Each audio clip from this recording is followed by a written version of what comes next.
al Ministerio del Medio Ambiente, especialmente con el licenciado Domingo Contreras y todo su equipo de trabajo, y un reconocimiento general para todos los panelistas extraordinarios que hemos tenido el día de hoy. La ventaja de hablar de último es que ya prácticamente todo está dicho, pero que a la vez uno se retroalimenta de todos esos conocimientos extraordinarios que hemos escuchado en el día de hoy.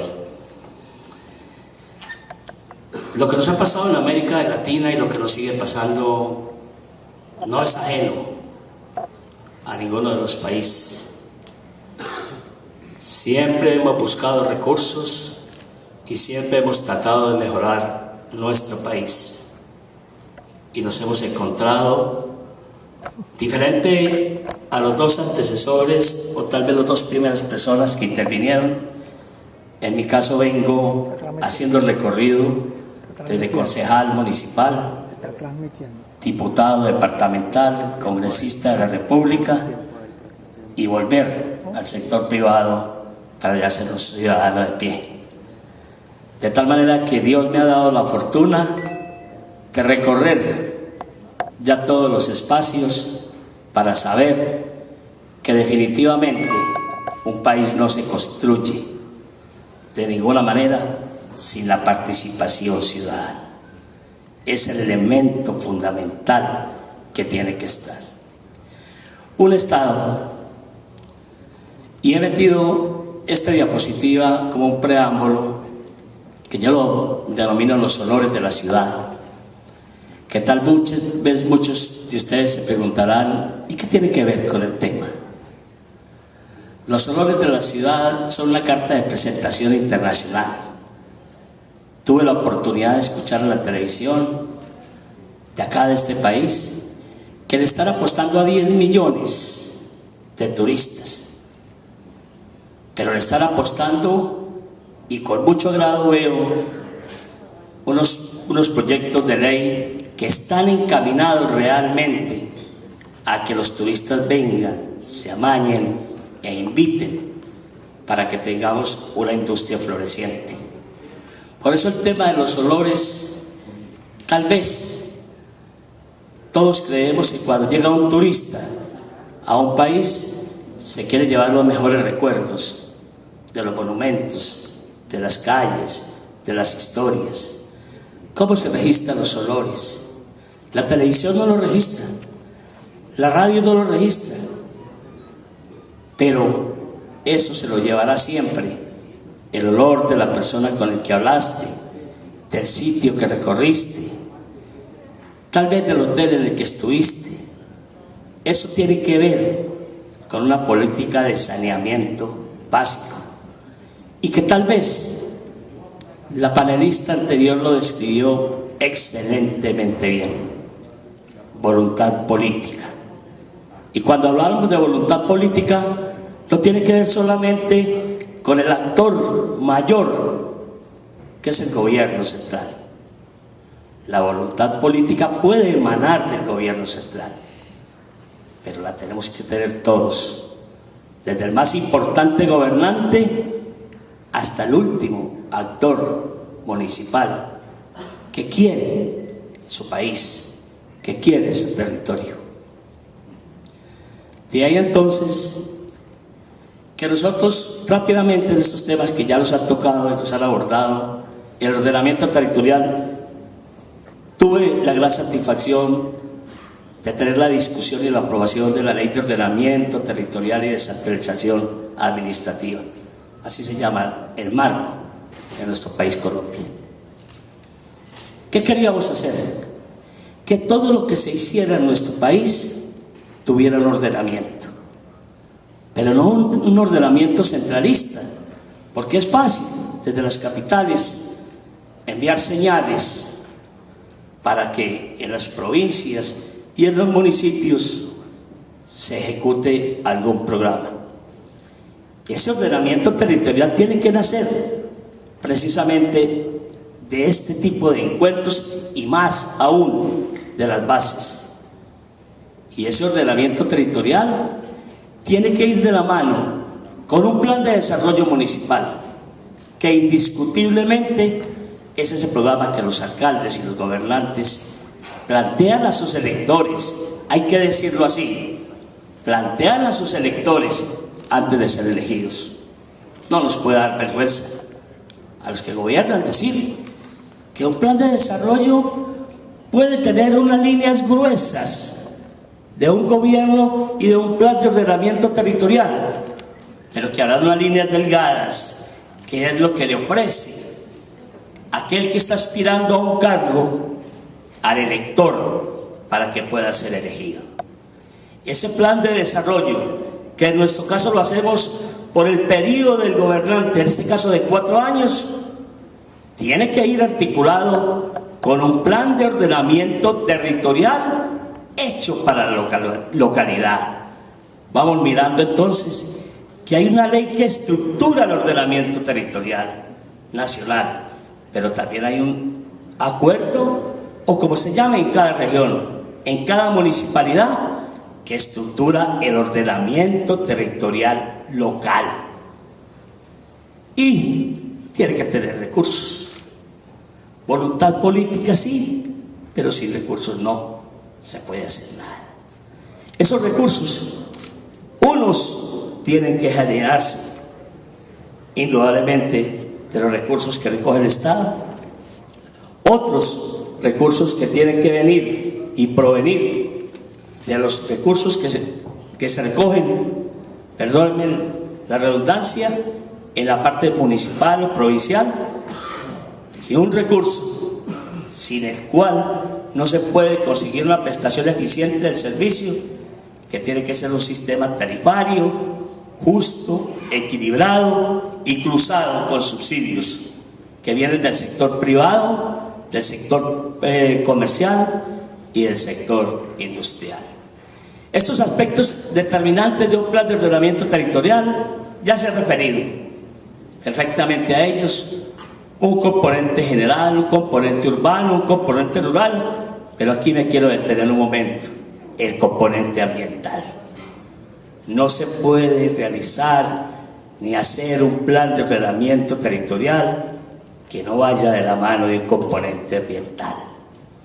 No tiene sentido. Esto va en contra del desarrollo sostenible, y más en un ecosistema frágil como el de una isla.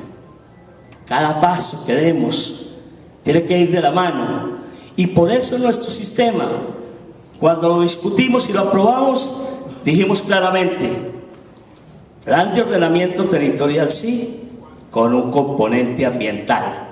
Los dos son los que nos dan el verdadero ordenamiento por donde debemos transitar y cómo debemos de transitar en nuestro país. Estas acciones estructurales del ordenamiento territorial, aquí hacemos un diagrama, una normativa ambiental, una estrategia que tiene que tener el plan de ordenamiento, una planeación y una política. Y de ahí se desprende una organización territorial para el buen gobierno, ya se refirieron a él, una asociación local y regional, unas normas claras que nos digan cómo marchamos, unas finanzas públicas innovadoras, que aquí se está refiriendo ahora el señor funcionario, unos servicios públicos domiciliarios eficientes que tienen que ver con la salud pública y que tienen que ver con el medio ambiente, un desarrollo vial mediante acciones públicas privadas. El Estado no es capaz. El Estado va desarrollando políticas, pero hay acciones que pueden hacer los privados, que necesita actualmente el ciudadano. Si esas asociaciones públicas privadas han funcionado en otros países y pueden funcionar con la regulación del Estado, nos va a permitir llegar y acceder fácilmente a esa prestación. Y un banco de proyectos regionales y locales. Hay que premiar al que gestiona, indiscutiblemente. Yo estoy de acuerdo totalmente que aquel que gestiona, aquel alcalde que esté interesado por su comunidad, por cumplir con su programa de gobierno, debe ser premiado por el gobierno nacional.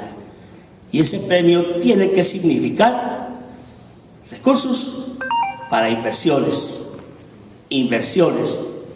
más inversión que dinero para funcionamiento, porque eso se llama eficiencia. Por eso, aquí yo creo que resumimos básicamente: la expresión territorial de los macroproyectos hace real el ordenamiento territorial.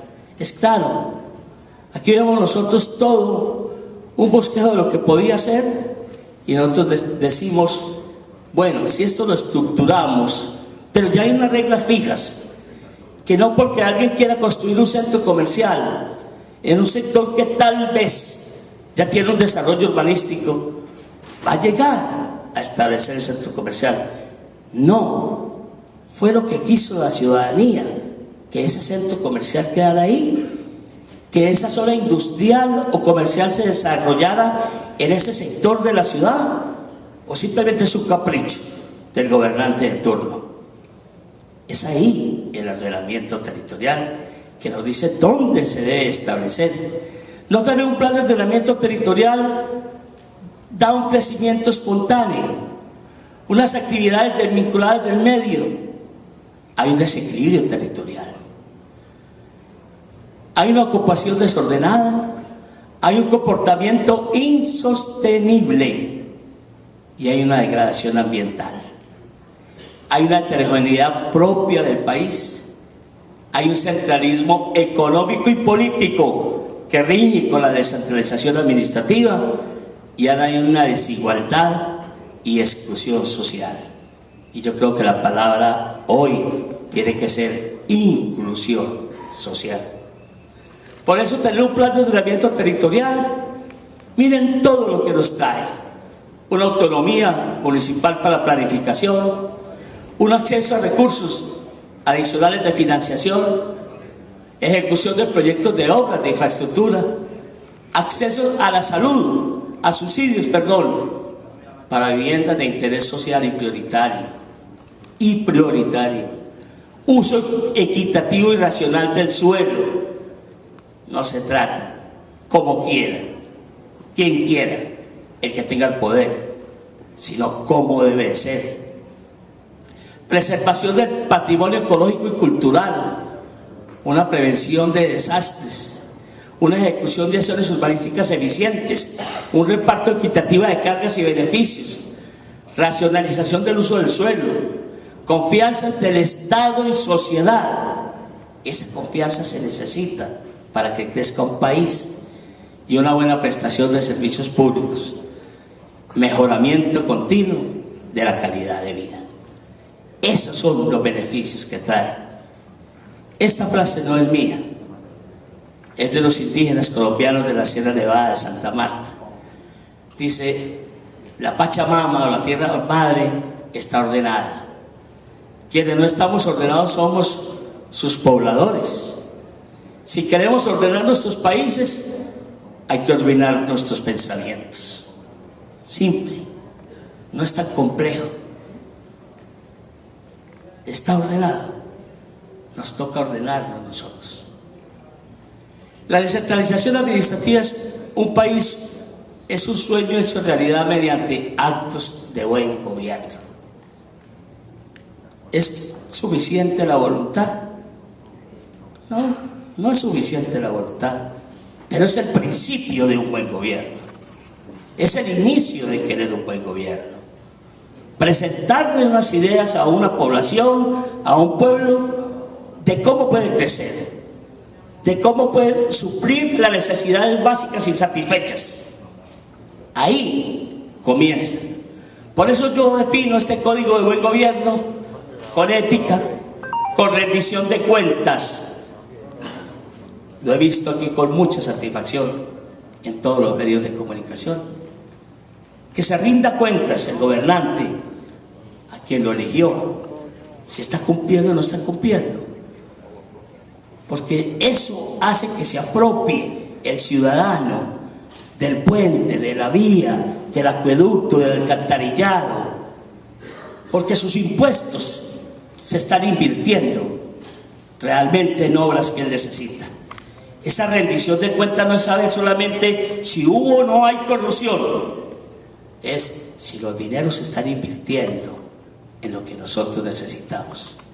Y una transparencia, que el funcionario público se pueda parar tranquilamente al barrio donde fue a pedir los votos, a la ciudad donde fue a pedir los votos, porque lo está haciendo a la luz del día de todos. Porque ese puente se puede mostrar el valor de lo que costó, y cualquier ingeniero podrá ser un veedor para decir, sí, esos son los dineros y se invirtieron bien y no se quedaron en los bolsillos de alguien diferente a lo que quería la ciudadanía. Paso rápidamente, ya me han avisado. La necesidad de un nuevo modelo de desarrollo regional, aquí se define claramente en la diapositiva, sigamos por favor. Estas son la gestión integral de residuos sólidos, estas son diapositivas ya del país, en 15 días que he recorrido, generando un desarrollo sostenible de la mal llamada basura, de la mal llamada basuras.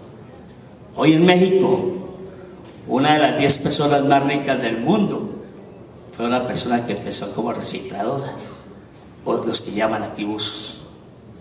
Hoy en el mundo tienen un valor agregado, son residuos sólidos, unos urbanos, otros ordinarios, otros peligrosos, supremamente peligrosos.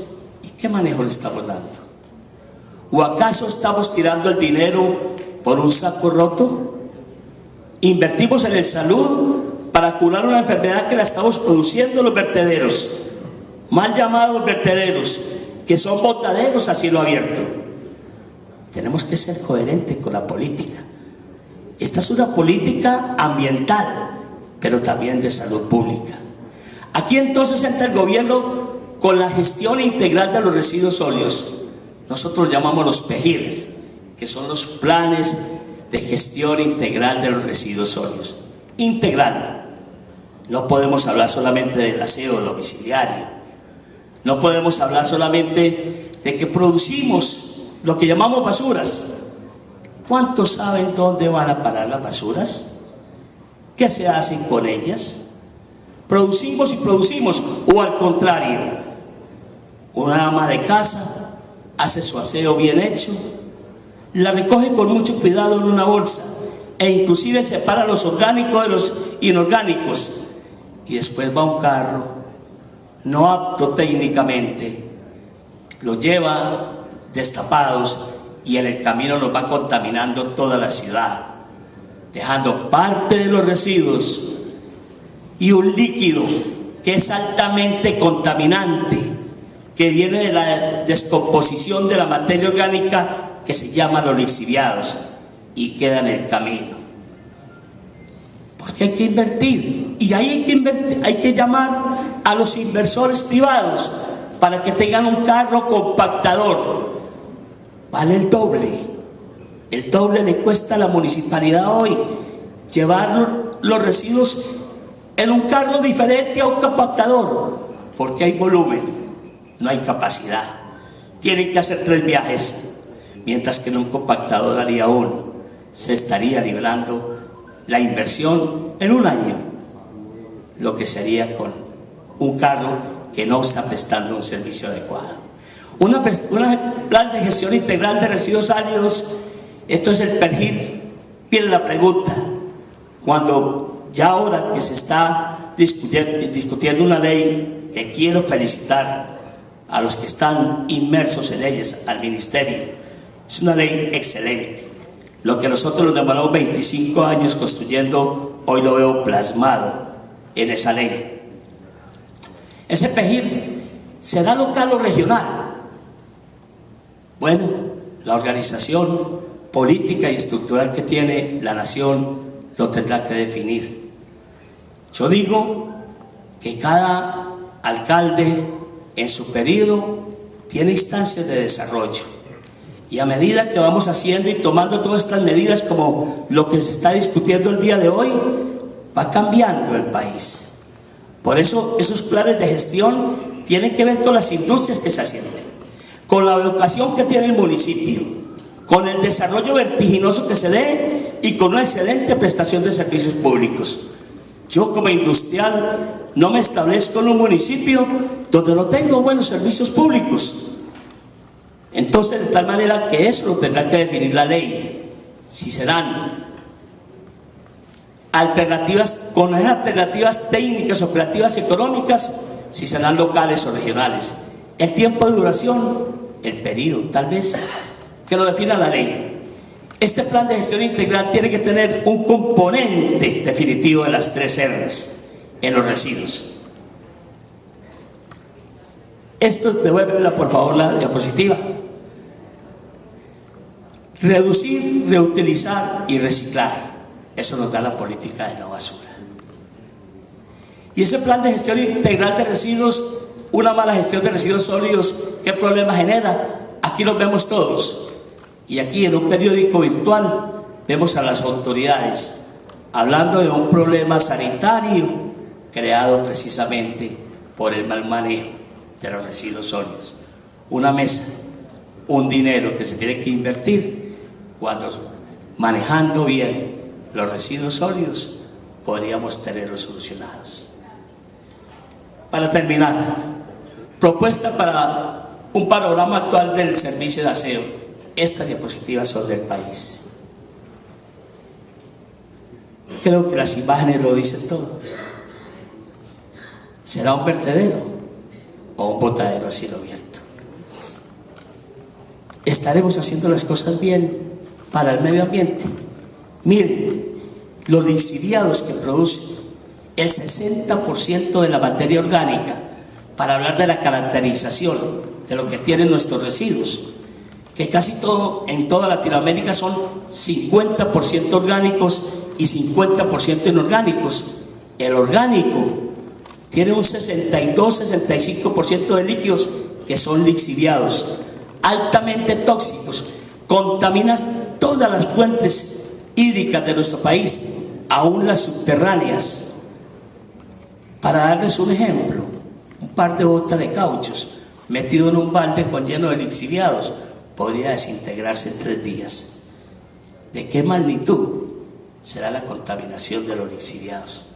Por eso es muy importante que tengamos en cuenta todas estas propuestas para un manejo óptimo del servicio de aseo. Definir una política actualizada, definir una política de planes de ordenamiento territorial, crear un ente de control específicamente para el aseo. Por eso mucha gente dirá, ¿qué tal que caiga en manos de privados? Si hay un ente de control y hay un sistema cruzado de subsidios donde el industrial pague más, donde el comercial pague más y los extractos 0, 1 y 2 de los pobres los tengamos subsidiados, yo he hecho la cuenta y se gasta menos dinero del que hoy se están gastando con un manejo inadecuado.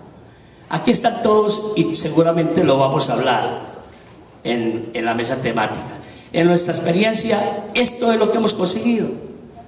Poco a poco, cometiendo errores y llegando a la conclusión de que hubo momentos que en nuestros municipios había que declarar 2 emergencias. La emergencia sanitaria y la emergencia ambiental. Que aquí, en algunos sitios, ya estaría para declararse si estuviera la normatividad. Y ya tenemos un problema con muchas personas hospitalizadas de una epidemia que ya a nuestro país llegó también. Allí en Cuscuña, me disculpan el nombre, 81% de los municipios en Colombia ya los tenemos también infestados. De tal manera que esto es lo que proponemos: dignificar al buzo, que no esté metido sin un plan de salud ocupacional, que no tenga siquiera los elementos mínimos de protección, que no tengas una seguridad en salud, un plan de salud ocupacional, que tenga un salario digno de prestaciones. Esto es una planta dentro de un verdadero relleno sanitario. Ahí lo ven. Finalmente, para terminar, Julio, yo quiero decirles que le hacemos un tratamiento, que recuperamos lo que debemos de recuperar. Una botella de plástico, de gaseosa, enterrada en un hueco, demora 700 años para degradarse. Acabamos con nuestro medio ambiente. O la volvemos a llevar al ciclo productivo. Y además de llevar al ciclo productivo, generamos empleo. Y además de generar empleo, pagamos dignamente. Y además de pagar dignamente, evitamos que muchos recursos que deben de ser invertidos en otra vertiente del saneamiento básico pueda tener eficiencia. Estas casas son producidas con plástico. Tienen un valor de $5.000, 2 habitaciones, sala, comedor. No es nada ostentoso, pero son cosas que podemos hacer recuperando y reciclando.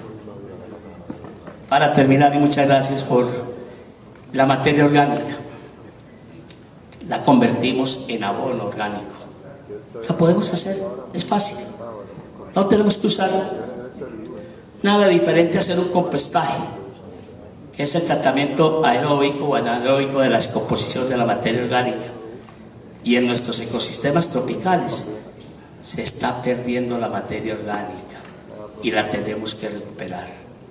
Ahí está, de cada 1000, de cada tonelada de desechos orgánicos, recuperamos y sacamos 250 kilos de abono orgánico, que lo estamos necesitando para el desarrollo del campo. Y esto tiene que ir acompañado de todas las acciones ambientales. El vertedero debe contar con un sistema de tratamiento de lixiviados con unas características y obviamente acompañado también de todos los monitoreos que se deben de hacer. Los residuos hospitalarios, ¿qué pasa con ellos en el país? ¿Dónde van? Al mismo sitio donde se junta todo. La manipulación tal vez pueden ser los principales focos de infección o de transmisión de enfermedades. Estos son todos los beneficios que los hablaremos al final, pero sobre todo hablamos de la dignificación de los buses.